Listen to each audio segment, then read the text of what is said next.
being dead doesn't motivate people who are young because it's too far in the future. But the energy level you have now does.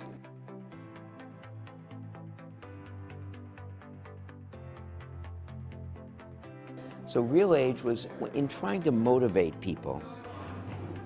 When I would approach people and said, and I crazy guy, I lived on the University of Chicago campus, and in walking across the campus, I would see students outside the student union smoking. And I'd go up to them and say, smoking kills you.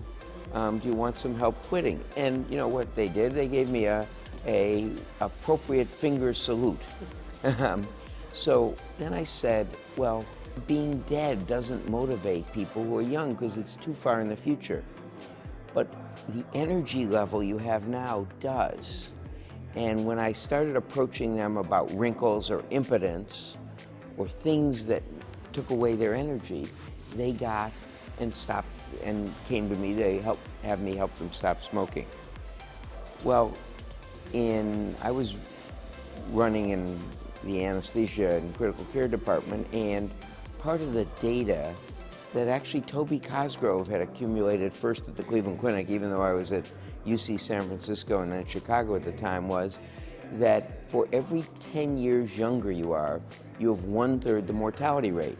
So when he operated on someone who was 75, if there was a 3% mortality rate, if that same operation, same everything else was done to a 65-year-old, it was 1%. And if you did that same thing in a 55-year-old, it was 1/3%. So you lowered the complication rates and mortality by threefold for making someone 10 years younger. So I said our job in anesthesia is to make people, if you will, 10 years younger in the 2 weeks surrounding the perioperative period. And in learning how to do that, we learned how to chronically help people make their real age younger.